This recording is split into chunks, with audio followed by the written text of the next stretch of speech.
오늘의 큐티 말씀은 로마서 16장 1절부터 16절입니다. 제목 안부 인사.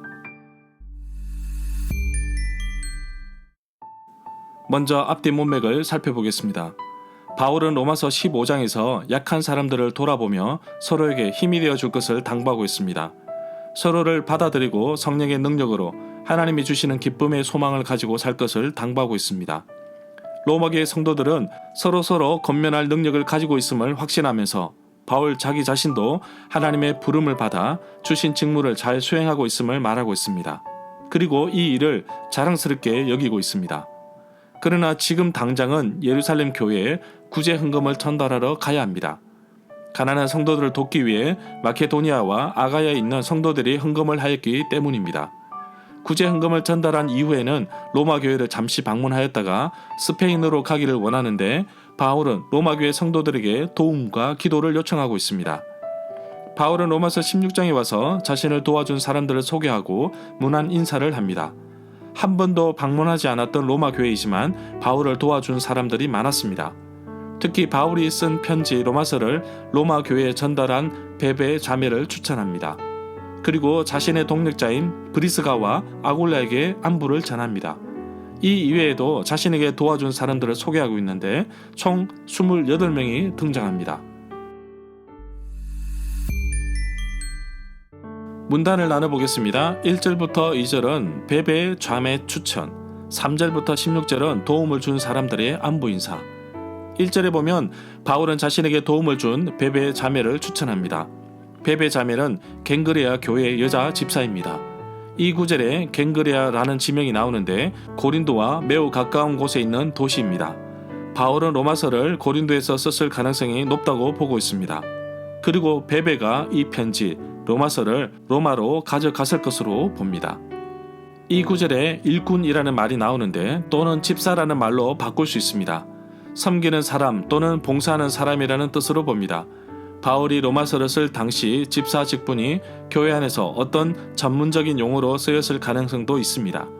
그러나 학자들의 공통적인 견해로는 집사라는 그리스 단어가 당시에는 교회에서 전문화된 의미로 발전하지는 않았다고 보고 있습니다. 3절에 보면 바울은 브리스가와 아굴라를 소개하며 안부를 전하고 있는데 이들은 그리스도 안에서 자신의 동력자라고 하였습니다. 이 구절에 브리스가와 아굴라라는 사람이 나오는데 부인과 남편 사이로 로마로부터 고린도로 왔을 때 바울을 만났습니다. 이 내용은 사도행전 18장 2절에 나옵니다. 후에 그들은 바울과 함께 에베소로 여행했습니다. 그리고 에베소에서 고린도 교회로 문안 인사를 보냈습니다. 바울은 후에 그들에게 문안 인사를 보냅니다. 4절에 보면 브리스가와 아굴라는 생명의 위협을 무릅쓰고 바울 자신의 목숨을 구해준 사람으로 소개하고 있습니다. 바울뿐만 아니라 모든 이방인 교회가 이 두 사람에게 감사하고 있습니다. 이 구절에 이방인이라는 말이 나오는데 유대인이 볼 때 히브리 민족이 아닌 모든 사람을 말합니다. 이방 또는 이방 사람 등으로 번역되기도 합니다. 5절에 보면 그리고 브리스가와 아굴라의 집에서 모이는 교회에게 안부를 전하고 있습니다. 바울은 에베네도에게 안부를 전하는데 이 사람은 아시아 지방에서 처음으로 그리스도를 믿은 사람이라고 소개합니다. 이 구절에 아시아에서 그리스도께 처음 맺은 열매니라 라는 말이 나오는데 아시아 지역에서 처음이라는 뜻으로 이해할 수도 있습니다. 7절에 보면 바울은 안드로니고와 유니아에게 안부를 전해달라고 합니다. 이들은 바울의 친척이며 한때에는 자신과 함께 감옥에 갇혔던 사람입니다. 이 두 사람은 사도들 사이에서 정평이 나 있는 사람입니다. 바울 자신보다 먼저 그리스도를 믿은 사람입니다. 이 구절에 유니아라는 사람이 나오는데 유니아스로 이해할 수도 있습니다. 어떤 사본에는 율리아로 이해합니다. 유니아는 남자 이름 유니아스로 읽을 수도 있습니다. 안드로니고와 유니아는 브리스가와 아굴라처럼 남편과 아내 사이였던 것으로 보이기도 합니다. 11절에 보면 바울은 헤로디온에게 안부를 전하는데 헤로디온은 바울의 친척입니다.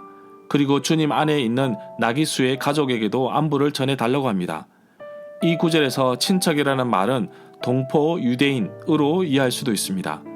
13절에 보면 바울은 루포의 어머니에게 안부를 전합니다. 루포의 어머니를 자신의 어머니이기도 하다며 주님 안에서 선택받은 자라고 하였습니다.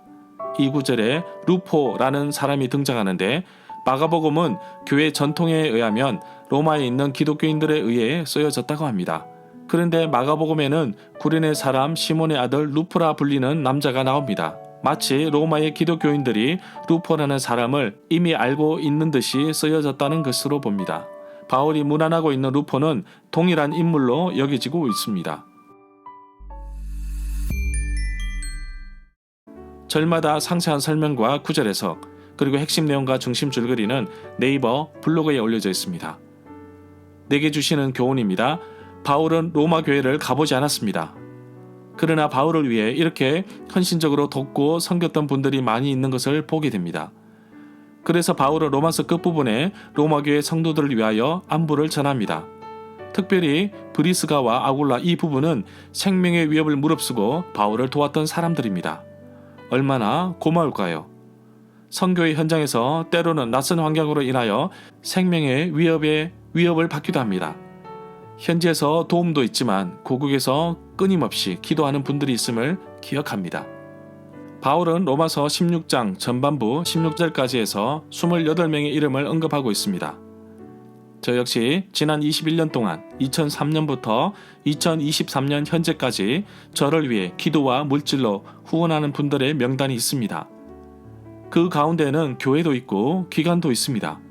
바울이 이렇게까지 안부를 전하며 기억하였던 것처럼 저 역시 후원자님들을 위해 감사와 기도로 충부하고 있습니다. 선교는 돈으로 하는 것이 아닙니다. 성도님들의 피와 땀과 눈물이 기도로 버무려진 헌금으로 하는 것입니다. 바울이 스페인으로 선교하기 위해 로마 교회의 도움이 필요하였듯이 저 역시 민족의 복음화와 세계 선교의 꿈을 안고 교회 전도에 힘을 쏟고 있습니다. 누구든지 기도와 물질로 저의 사역에 동참할 수 있습니다. 영혼을 구원하고 사람을 살리는 귀한 사역에 힘이 되어 주십시오.